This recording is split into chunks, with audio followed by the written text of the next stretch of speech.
All right, guys, we're back. 10-1, my favorite books of all time. I know this has been a bit of a slog to get this out, and I'm sorry, but again, like, booktube's not my full-time job. This is just something I do for funsies on the side. So, hey, guys, if you want to support the channel and, and you've probably watched this whole series now, like, just hit that subscribe button. It's down below, or put me a like, or just comment down below. Like, tell me your favorite books of all time.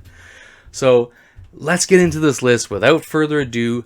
Number 10. So number 10 is a Terry Pratchett book, and it is Witches Abroad. This is my favorite of the Witches books. It's so cool. It's just all about fairy tales. I don't think I've laughed so hard reading a Discworld book, except no, this one made me laugh the most. This one is so flippin' funny. There's so many parts with Nanny Ogg in this book that I was almost crying laughing, but it's just really funny. So it's like a tale on fairy tales where the witches are going to Genoa, which is kind of like this it's like this Italianized, like fantasized fairy tale city where all the fairy tale tropes are at play. So if you love fairy tales, this is your book. This one's so funny. Just the witches on point, like Granny Weatherwax being Granny Weatherwax, and she gets to face up a very familiar foe for her, a formidable foe, because they're very similar. And, yeah, I just loved everything at play. There's just so much fun. And if you like fairy tales, you like that nod. There's actually a Lord of the Rings nod in this one. And, oh my Christ, it almost broke me. It was that funny. So, yeah. Witches Abroad, the best Witches book by far. Yeah, hands down. I'll fight anyone on that one. Witches Abroad. So, number 9 is Rhythm of War by Brandon Sanderson. This is... I love this book. This one's really like, how did I describe? I described this a while ago, but it's like Die Hard. It's like literally Die Hard with Stormlight Magic at a certain point. Just some great character moments by Kaladin, great character moments by Navani. She became one of my favorite characters in all of Stormlight in this book. I'm Brandon pummeling you in the heart with certain things in this novel where you're just like, oh, you're killing me, Brandon. You're making me feel too many feelings. The ending's shocking. A good Sanderlanche. But this book also has a lot of like moments and themes where you're talking about grief and depression and stepping away from the fight when it's your time to stop. Love this book. Emotional book.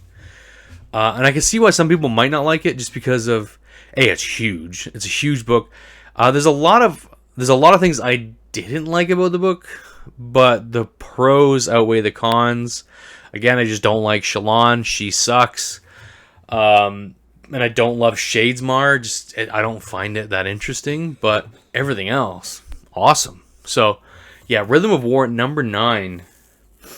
So number 8, more Brandon Sanderson. This is my favorite of the standalones by him, and I can't wait till we get more, is Warbreaker. I really like this story. It's, like I said, it's my 8th favorite book of all time. I think the thing that I really liked about it was the magic, and I thought it would be something that I wouldn't like with this color magic. But it has a very like intimate type of magic where, you put breaths into things, and you breathe in and you put life. You take a life force from yourself and others and breathe it into things, and it's a really cool magic system. Like, you have to take away from yourself to give to other, to give, right? And just the way this world was set up was so cool. Like the 2 female main characters were awesome, but I really loved Lightsong. He was just so cool, just kind of witty, and he's one of Brandon's characters where like he either works for you or he doesn't, and he totally worked for me. So I love Warbreaker. I just love the magic. I love what's his name now? The sword. Forget his name. Comment down below. I forget. It's been a while since I read it, but wow, I love that. I love Warbreaker. It's actually my favorite of the Leatherbounds too. Just that like royal purple color.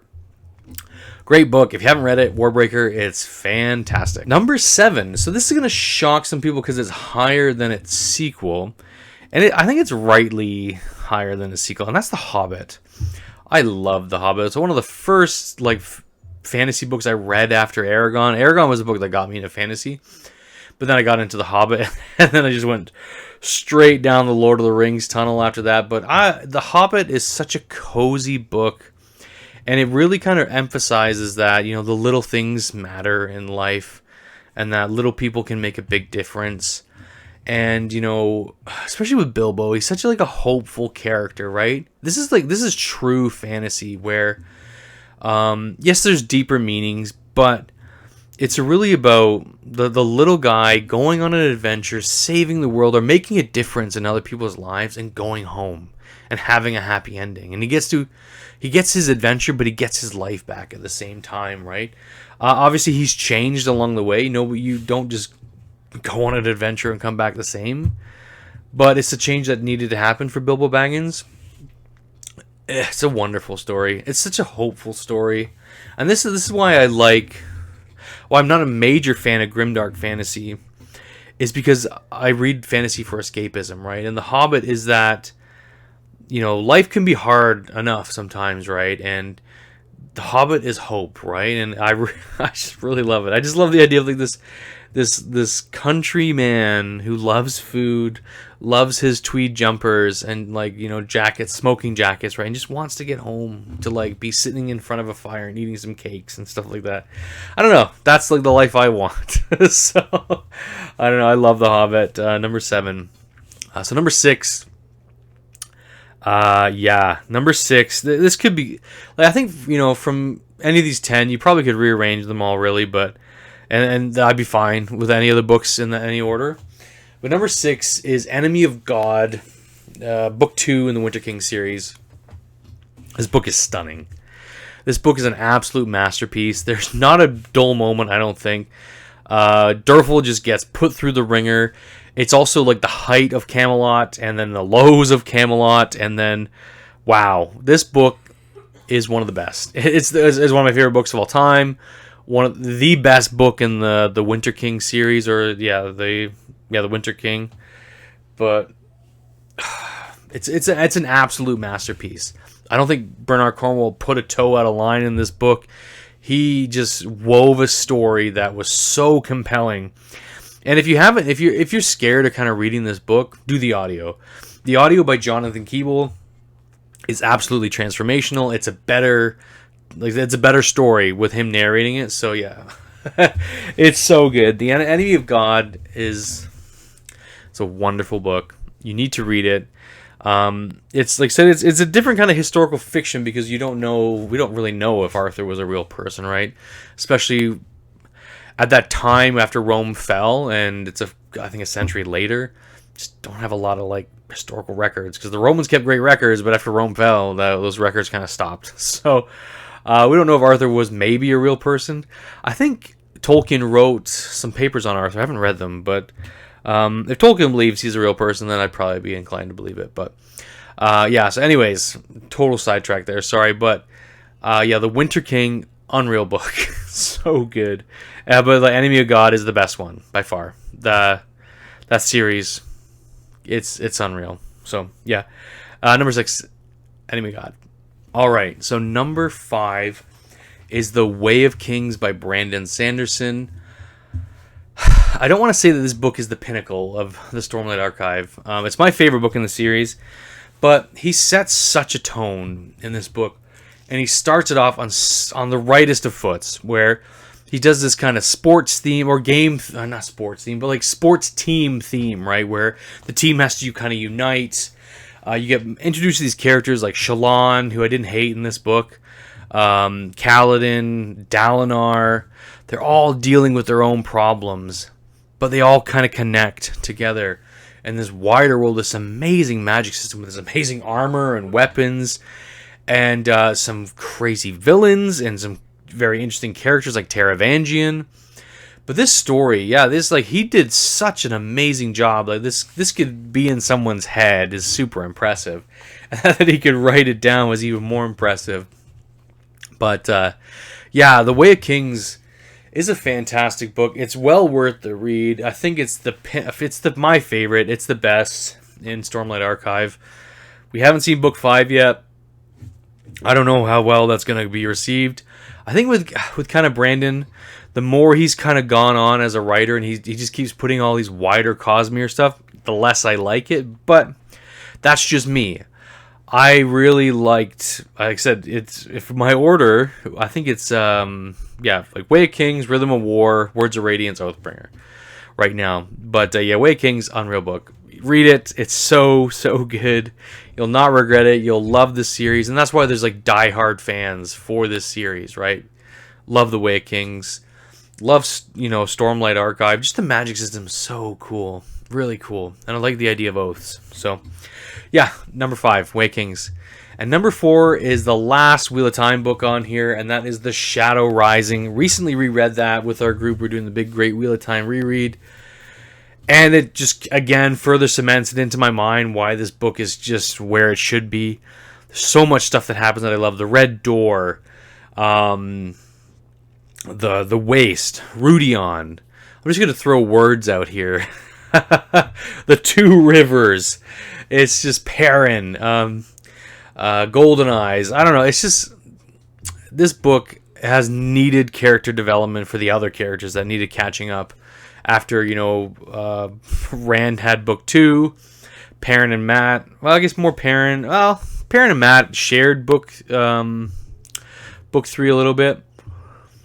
And book 4, yeah, probably one of the best Perrin books there is. One of my favorite characters when I first read the series during book 4, and it just only gets better. But just some of the revelations that kind of come out and the magic that happens. The women weren't as insufferable as they usually are, but there's a really cool kind of showdown with some of the women at the end of this book. Shadow Rising, number 4, amazing. All right, so number 3, like I said, you could interchange 2 and 3 easily. They're sci-fi books. Even though I'm billed as kind of like a fantasy booktuber, it's funny that two sci-fi books are like my top 5, or number 2 and number 3. But number 3 is Dune. Absolutely love Dune. Reread it for the first time I read it in high school and didn't love it, but I wasn't in the right headspace to read it. And then I read it 2 years ago before the movie came out, part 1, and it blew the back of my head off. Just everything clicked with me. Everything worked. I couldn't put it down. Like, I think I read it in like 3 or 4 days. I was just that enamored with it. And like I said, I could put a book down anytime. Like, it could be in the middle of action. One of my favorite characters could have just died. I'm like, walk away, go do something else. Because I got kids, right? I'm used to putting shit down. But Dune, I could not put down. Every second I had available, I was reading that book. So I love Dune. It's a classic for a reason. And there's like, everyone knows why it's that good, right? So I don't need to beat around the bush or just keep singing his praises. Dune is number 3, and it, rightly should be number 3. So number 2 is The Demon in White by Christopher Rocchio, Sun Eater, book 3. Wow, this book has like one of the moments where I literally like stood up and cheered. It's so good. It had me biting my nails, had me just like sweating buckets. The tension that Rocchio can put on the page is fantastic. And I just love Hadrian as a character. And I think one of the reasons I like Hadrian as a character is because I read the series. I didn't do the Audible. And everyone I talk to who does the Audible, they're like, I don't like Hadrian. He's a pompous jerk. I'm like, oh man, I don't know. Maybe read Hadrian, because Hadrian reads more philosophical, but when you listen to philosophy, you just sound like a dick, right? So, yeah, that's a hot take. But yeah, I don't know. I just love this book. There's some very emotional moments between like Hadrian and Valka. There's a lot of politics going on. I love politics in any kind of book I read. So just more politics, yes please. But yeah, it's just just action, like cover to cover. You meet some really cool alien races too. I cannot wait to reread Sun Eater just to get to this book. But yeah, guys, Demon in White, it's the best. It is the best. So let's get to number 1. Finally, we'll get to number 1. All right, so number 1, if you know me, you probably know what this book is. It's a Terry Pratchett book. It's a Discworld book. My favorite book of all time is Going Postal. It's actually the first Discworld book I ever read. Well, and I guess when I got started with Discworld, I was thrifting one day and I was able to pick up like 6 Discworld books just from the thrift store alone. And Going Postal was one of them. And so I had a smattering of books, and I kind of was doing a little bit of research, like, where do I start? Like, it's a 41 book series, and I looked at like the Discworld Emporium, and they have like recommended starts, and Going Postal was one of them, and I'm like, oh, it's the only one I have that was kind of a recommended start. So I read it, and I just fell in love with this series. It instantly just became a book that I connected with on an emotional level completely. Like, every character I loved, every part of the world I loved. I got thrown into this like Victorian style grungy city with this character who you shouldn't like, but you love him because he's got a heart of gold and he's so charismatic. But then there's just such these wider messages going on. Like, there's this one point in the book where this message kind of gets brought out where no man is dead as long as his name is spoken. And I almost cried when I read it, and it's making me tear up thinking about it. But like, gosh, this book, it just hit every note for me, and I think that's the thing with any kind of favorite book for anyone. You read it at the right time, and it hit you on an emotional level. You were right. You were at the right time mentally, and yeah, it just clicked. And that's the thing with every favorite book of all time, right? This probably isn't the best Discworld book, but it's my Discworld book. This is my favorite book. I love it. I cannot recommend it enough. I cannot wait to I've reread it. I've reread it once, but I want to read it again. But like in publication order now when I do Discworld. I need to finish Discworld first. But yeah, guys, this is it. This is my top 100 books of all time. I know this took a while to get through. I'm sorry. Again, YouTube's not my full-time gig. It's just for funsies, right? But I love this series. I love Discworld. I'm not going to say I'm going to do this again next year. This is a lot of work. And I don't have the time always to do videos like this. But I will say this was a lot of fun. I'm glad you guys watched along. I hope you enjoyed it. But yeah, that's it. That's my top 10 books. Comment down below, guys. Let me know what you think. What are your favorite, top 10 books of all time? Or even just your top 3. That's cool. List whatever you want. But honestly, that's it for me, guys. We'll see you on the next one. Cheers.